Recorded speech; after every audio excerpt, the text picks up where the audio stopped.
Keberhasilan ahli Al-Quran itu adab. Buka Quran surah ke-35 ayat ke-32, paling kiri sebelah atas. Thumma awrathna al-kitaba alladhina istafayna min ibadina. Kemudian kami wariskan Al-Quran itu kepada hamba-hamba yang kami pilih. Awas, ada yang rajin baca, one day one juz, one day one ayah, kan? One day one surah, dan seterusnya. Ada yang rajin menelaah, buka tafsir ini, tafsir itu. Ada yang rajin menghafalkan, ya Masya Allah.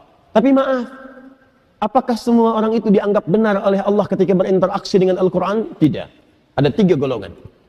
Faminhum zalimun li nafsi. Ada orang yang senang dengan Al-Quran tapi zalim orangnya. Rajin baca dia, rajin tapi zalim. Tidak mampu menempatkan ayat Quran sesuai dengan tempatnya. Awas. Zalim itu menempatkan sesuatu bukan pada tempatnya. Ini penghapus, buat menghapus tulisan di papan tulis. Asalnya begitu. Tapi digunakan untuk melempar orang misalnya. Nah, itu zalim namanya. Gelas, tuh, fungsinya menampung air untuk minum. Gayung, fungsinya untuk mandi. Ada orang minum pakai gayung, mandi pakai gelas. Itu zalim namanya. Ada orang sering ngaji, baca qul huwallahu ahad, katakan hanya Allah yang esa. Hafal ayatnya, tahu maknanya, tapi tidak menempatkan ayat sesuai dengan tempatnya. Dia katakan di lisannya semua agama sama. Dibin, celaka orang-orang yang dusta. Hafal ayatnya, sering baca, tahu artinya, tapi dia berdusta. Itu zalim namanya. Jadi ayat-ayat itu tidak dipraktikkan dalam perilaku hidup. Adab tidak ada. Wa minhum muqtasid. Ada golongan kedua, meninggalkan sifat yang pertama, naik tingkat. Tapi belum ada nilai kebaikan pada dirinya, hanya untuk dirinya saja. Muqtasid itu paket hemat.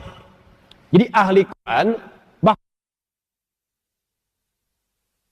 kalau perilakunya nampak kegiatan sehari-hari, sering mojok di masjid misalnya, atau dekat tiang-tiang nyandar, baca ulang-ulang hafalan. Tapi kalau diminta, Mas bisa ngimamin, yang lain saja.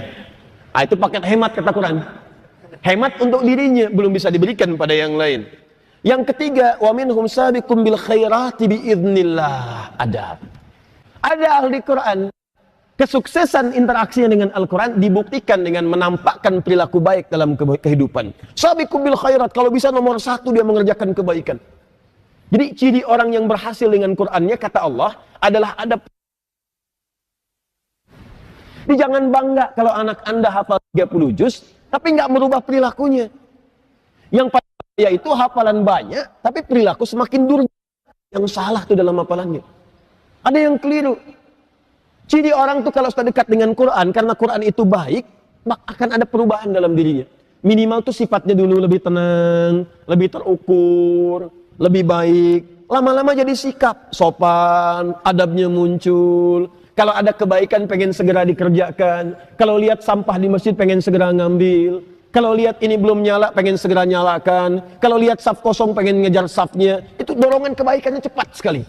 Semakin tinggi kecepatan berbuat baiknya, ini menandakan semakin besar pengakuannya di hadapan Allah Subhanahu wa Ta'ala dalam perubahan kebaikannya.